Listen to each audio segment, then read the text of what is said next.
Hey guys, what's up? It's Sadiq Wrath here, and today I'm going to be reviewing Destiny 2's campaign. I was making my whole review for the game, but there's a lot of things about the campaign that I just really want to talk about, and I didn't want to make that video like 15 minutes long, so I just went ahead and I'm going to just be doing this by its own separate thing.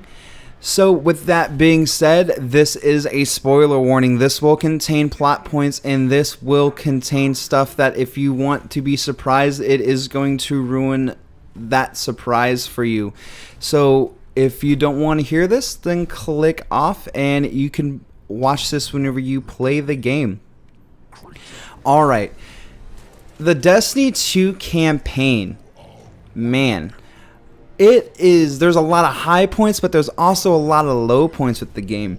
It starts off really, really well. Like, I loved the fact that, I was going through the tower and I'm watching my home being destroyed.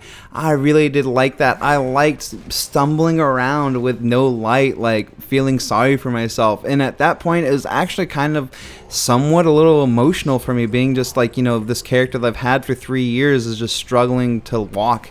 And, I really did appreciate that.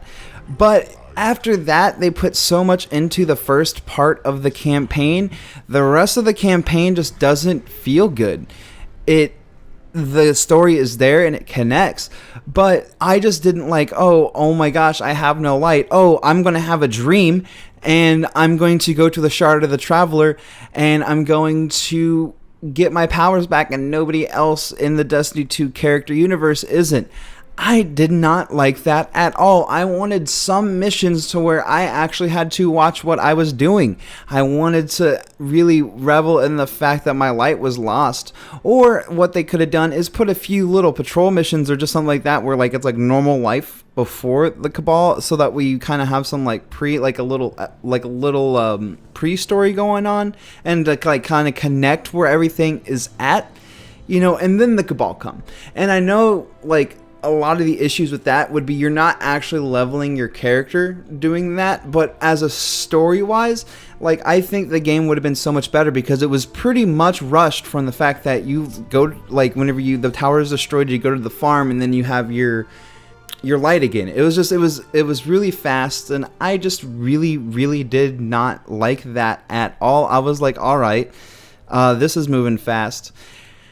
And you spend a lot of time in the European Dead Zone, and I really that's one of my favorite spaces is the European Dead Zone, and I really didn't mind that. But for the most part, you do a few missions on Titan, and then you do 1 or 2 missions on Nessus, and I think you do 1 mission on Io, which Io is my second favorite place to go, Titan being my least favorite. But it's just, the story is just, it was alright, it was very quick.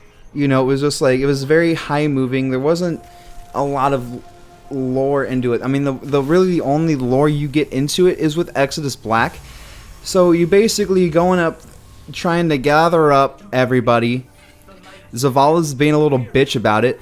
I don't have my light, and I don't know what my purpose is. And I'm like, all right, dude, that was just, I'm like, you were a strong character, and that's a good point about the story campaign is I question a lot of Zavala now because of that, but just from me retorting on that story was just Zavala was being a little bitch about it, and just I'm not a guardian without my light and stuff like that.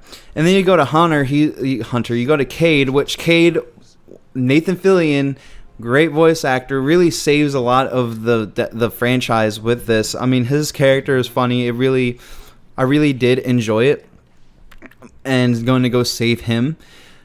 But he's trying to be oh, I'm gonna go kill Gaul by myself and stuff like that. I'm an individual and stuff like that. No, we got to do this as a team, bruh, and that's what we got to enforce.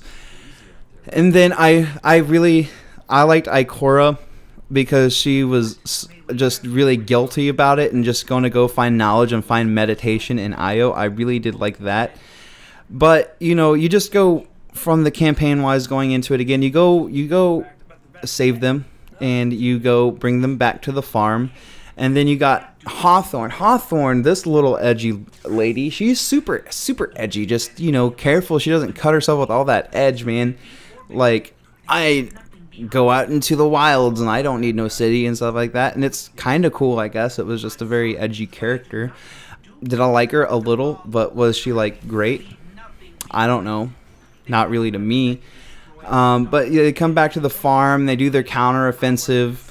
And, you know, you go in, and then the overall arching story with Gaul and like like with the speaker and stuff like that, like coming from like if somebody was saying the speaker, like who is the speaker? Like no, we really don't know who the speaker is. Like if you never played the game, like you really don't know. And even from Destiny 1 coming into Destiny 2, like there's not that much dialogue with the speaker, and I don't know if it's just because they couldn't lock in the voice actor. I forgot his name, and I apologize because he's a great actor. But it's just you don't really connect with the speaker, and there's a lot of things like I don't know if the speaker's dead. Is he dead? I don't know. You know, because you just see him like face down and like the mask is broken and shit like that.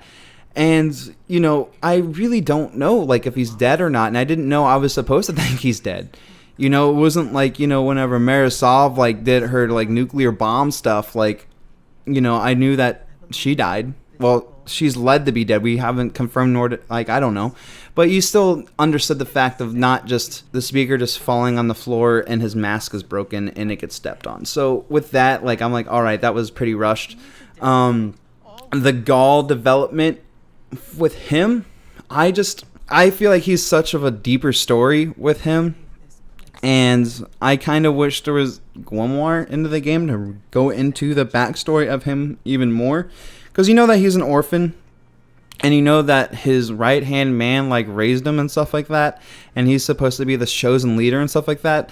And I feel like that's a very deep character. But they just didn't really get a chance to show how deep the character is. Because he's just so trying to get the light the right way. Instead of just draining the light, because that's what they could have done from the beginning. But you know, you don't really see that depth of that character and why he chose to wait to go after the light.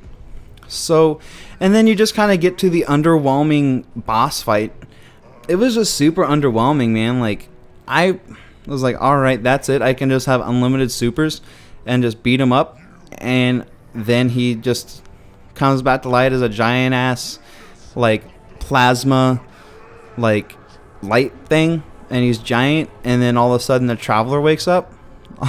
Okay, so yeah, that's a whole different story on at the end of that. And then you go back to a tower, and they hyped up the farm. Now you don't need the fucking farm no more. I don't understand that. Like, I kind of wish it was just split up a little bit more. I mean, I don't know, just coming from that. I mean, that's not really the campaign. But yeah, I mean, that's pretty much it. The campaign was alright. It wasn't the worst campaign in the world. It wasn't vanilla Destiny campaign, which is good. But it's definitely not like something I wish would happen. I wish it was better, and especially the hype for the campaign.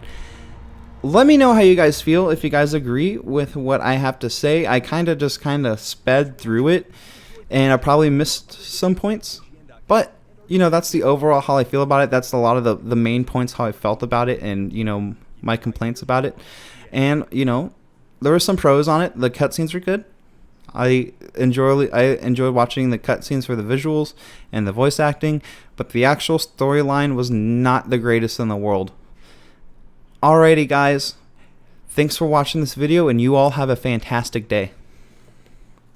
Hey guys, thank you for checking out my channel, and thank you for making it to the end of the video. If you liked the video, go ahead and hit like this video and hit that subscribe button. Alright, thanks guys, and you have a fantastic day.